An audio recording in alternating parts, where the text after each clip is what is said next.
శ్రీమాత్రే నమః. పసుపుతో ఇలా పూజ చేస్తే ఆర్థికాభివృద్ధితో పాటు మీ ఇంట డబ్బు వర్షం కురుస్తుంది. కొన్నిసార్లు అదృష్టం కలిసి రాకపోవడం వల్ల ప్రతి పనిలోనూ అపజయం ఎదురవుతుంది. దీనికి వాళ్ళ బ్యాడ్ లక్ కారణం కావచ్చు. కానీ జ్యోతిష్య శాస్త్రంలో అదృష్టాన్ని అందించడానికి, అపసవ్య దోషాన్ని సరిదిద్దడానికి అనేక మార్గాలున్నాయి.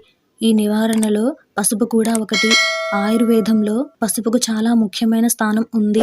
అంతేకాదు, పసుపు చాలా పవిత్రమైనదిగా పరిగణించబడుతుంది. ఇది అనేక రకాల ఆరాధన, పూజాది కార్యక్రమాలలో కూడా ఉపయోగిస్తారు. ఈ క్రమంలోనే ఈరోజు మనం కొన్ని ఎఫెక్టివ్ రెమెడీస్, పసుపు నివారణ మార్గాలను ఈ వీడియోలో చూసి వివరంగా తెలుసుకుందాం. అంతకంటే ముందు ఈ వీడియో కనుక మీకు నచ్చినట్టయితే లైక్ చేయండి, షేర్ చేయండి. అలాగే మరెన్నో ఇలాంటి ఆధ్యాత్మిక విషయాల కోసం మన ఛానల్ని సబ్స్క్రైబ్ చేసుకోండి. ఇక విషయంలోకి వెళ్తే, ఇది మిమ్మల్ని అదృష్టం వైపు నడిపిస్తుంది. మరి దాని గురించి ఇప్పుడు చూద్దాం. పసుపు ముడి. బుధవారం లేదా గురువారం గణేశుడికి పసుపు ముడుల హారాన్ని సమర్పించండి. ఇది మీ విజయ మార్గంలో వచ్చే అన్ని రకాల అడ్డంకులను తొలగిస్తుంది. ఒక ఎర్రటి గుడ్డలో పసుపు ముడి వేసి ప్రతిరోజు పూజించాలి. ఇలా చేయడం వల్ల లక్ష్మీదేవి మిమ్మల్ని అనుగ్రహిస్తుంది. చెడు దృష్టి. పసుపు విష్ణువుకు చాలా ప్రీతికరమైనది. అందుకే పసుపు పద్ధతులు గురువారం మరింత ప్రభావవంతంగా పరిగణించబడతాయి.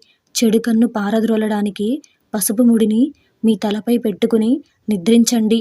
ఇది మీపై ఉన్న చెడు దృష్టిని తొలగిస్తుంది. వివాహంలో ఇబ్బంది.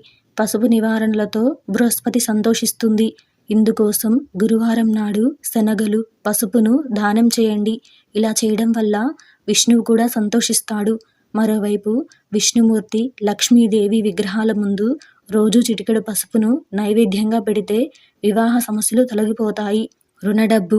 వేరొకరికి అప్పుగా ఇచ్చిన డబ్బును తిరిగి పొందడానికి పసుపుతో ఎర్రటి గుడ్డలో బియ్యం కట్టి మీ పర్సులో ఉంచుకోండి.